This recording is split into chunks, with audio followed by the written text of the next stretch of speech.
Continuamos con la serie de los 9 dones del Espíritu, que estamos viendo también son sentidos espirituales, y el tercero corresponde a lo que se llama el don sentido de la fe.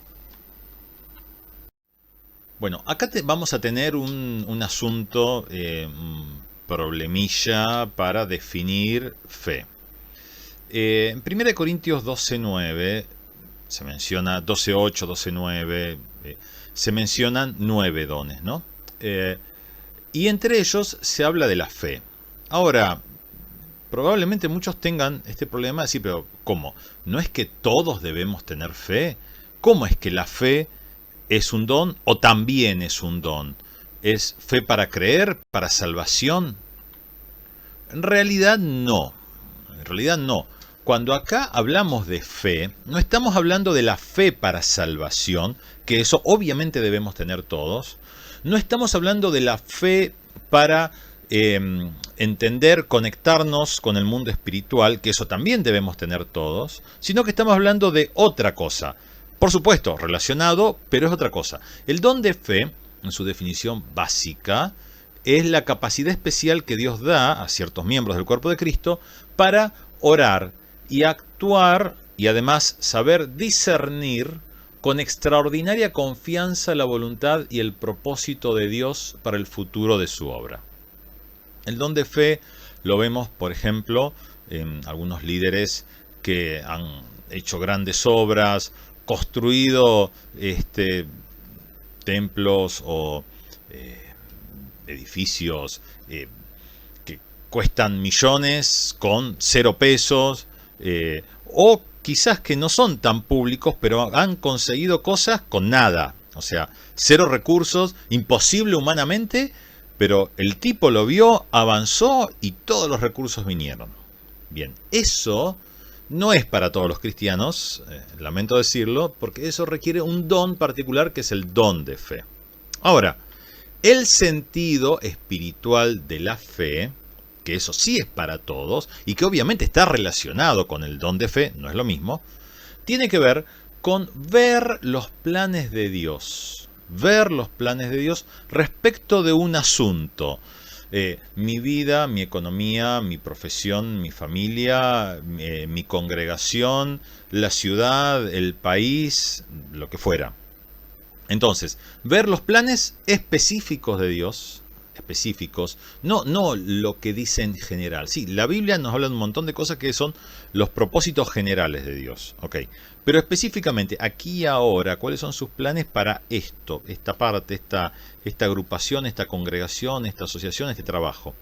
Entonces, ver los planes de Dios respecto a un asunto y cómo Él se está moviendo en los cielos para lograr algo en la tierra conforme a sus diseños. Son sus diseños. Entonces, el don de fe, en realidad, cuando uno no lo conoce, uno piensa que la persona que tiene fe consigue muchas cosas porque tiene fe. No, perdón.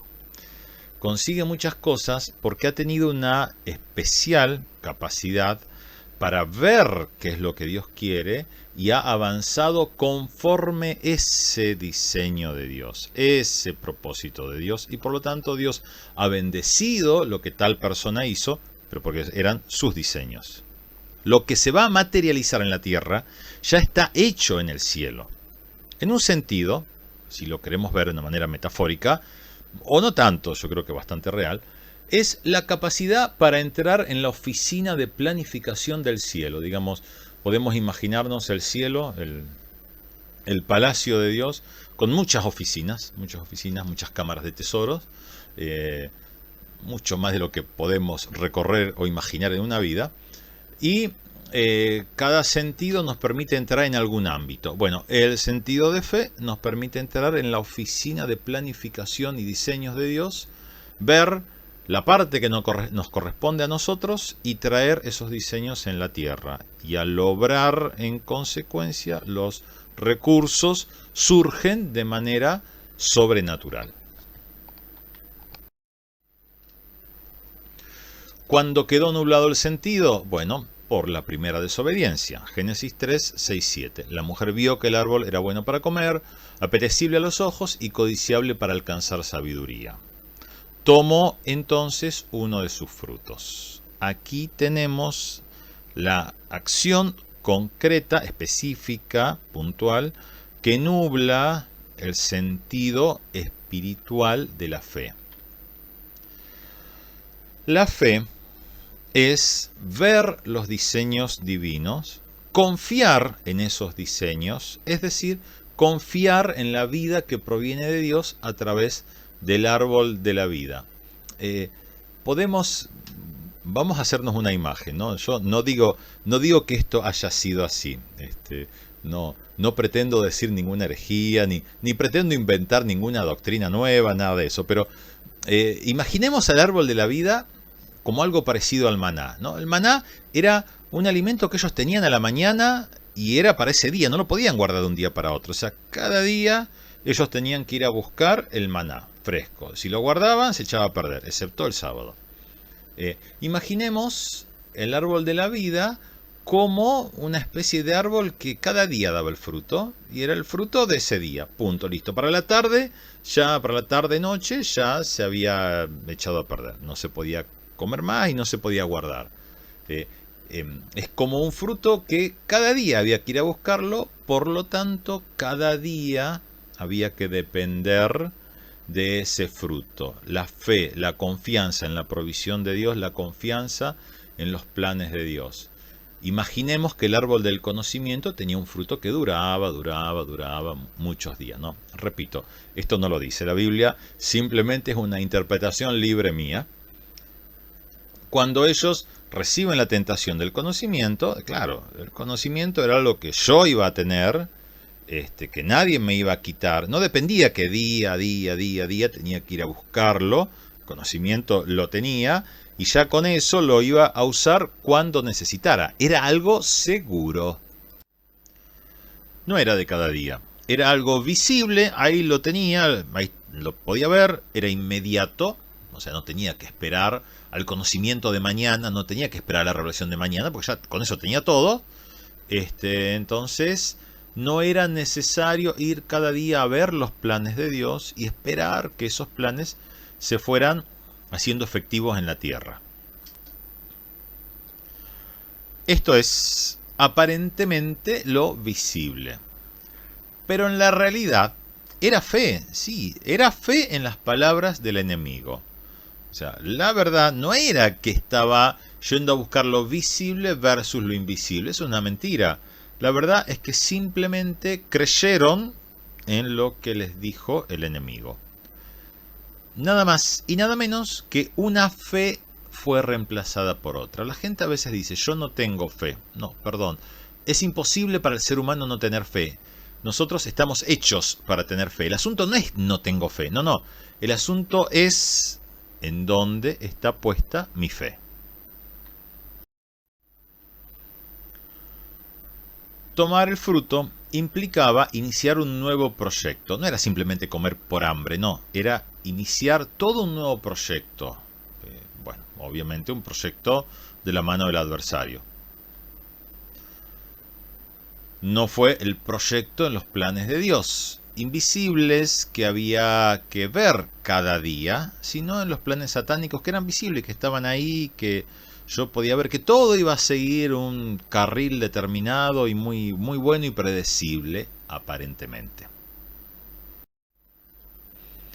Nuestros pecados mantienen este sentido nublado, dice Tito 3:3, porque en otro tiempo nosotros también éramos insensatos, rebeldes, extraviados.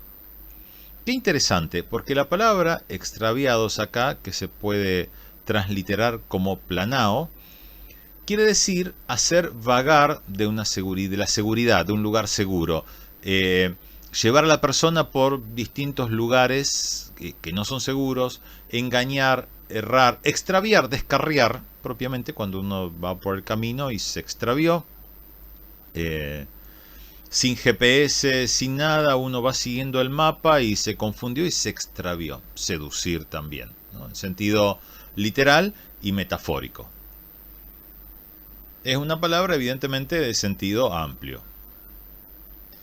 Decidimos vagar. ¿Cuándo decidimos vagar? Bueno, cuando rechazamos el caminar por fe. porque nuestra mente, alma, la parte de nuestra alma que llamamos mente, decide que caminar por fe, no, es difícil, es inseguro, es peligroso, yo no puedo predecir qué va a pasar, no es confiable, ¿no?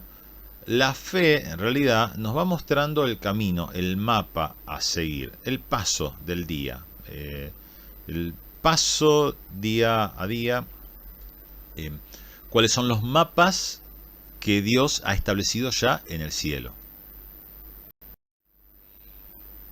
Mateo 22, 29.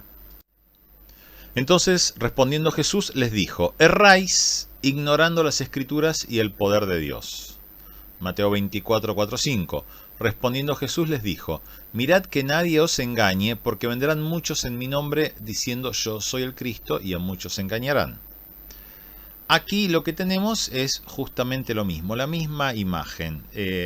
Ser extraviado, ser quitado del camino, no ver, no entender correctamente el camino a seguir, los mapas, los planos, los planes. Por fe vemos los planos divinos. Ahora, cuando eso no ocurre, entonces vamos errantes por diversos caminos que al final nos terminan conduciendo a una trampa. La incredulidad, es decir, cuando nos mantenemos en incredulidad, entorpece también este sentido. Estamos viendo que la incredulidad en realidad entorpece todos los sentidos. Hay un juicio aquí, dice Romanos 11, 8, 10. Como está escrito, Dios les dio un espíritu de estupor, y así son hasta el día de hoy. Tienen ojos que no ven y oídos que no oyen. Entonces, en la tercera afirmación, la tercera maldición, juicio de Dios al incrédulo, se habla de oídos que no oyen. Isaías 30, 21. Entonces tus oídos oirán a tus espaldas palabras que digan: este es el camino, andad por él, y no echéis a la mano derecha, ni tampoco torzáis a la mano izquierda. Esa voz que nos mantiene en el camino. Por acá sí. Bien. Bueno, hoy tenemos el GPS, ¿no? Uno pone el GPS, va mirando la calle, la ruta, y la voz le va diciendo, bueno, en tantos metros, doblar a la derecha, doblar a la izquierda, o si no, se pone a recalcular. Bueno, podemos pensarlo de esa manera, algo muy superior a cualquier GPS terrenal, que es el GPS espiritual. Romanos 10, 17. Así que la fe proviene del oír, y el oír proviene de la palabra de Dios. La fe para salvación viene del oír la palabra de Dios, sin duda. Pero, en un sentido más profundo, la fe, la activación del sentido espiritual de la fe, proviene del oír espiritual, de las palabras, lo que Dios está diciendo. Fe, oír. Aquí tenemos esta vinculación. ¿Oír qué? Oír la palabra de Dios, obviamente para salvación, y también oír los planes de Dios, lo que Él está haciendo en el mundo espiritual. Que sin duda, a ver, esos planes no es una revelación nueva, no puede ser una revelación nueva, en realidad esos planes específicos se fundamentan en la palabra de Dios, en los principios generales que nos muestra la palabra. Cuando somos incrédulos, Dios mismo cierra el sentido para que la persona ande errante y no puede escuchar por más que quiera, porque la puerta solamente se vuelve a abrir a partir de la fe.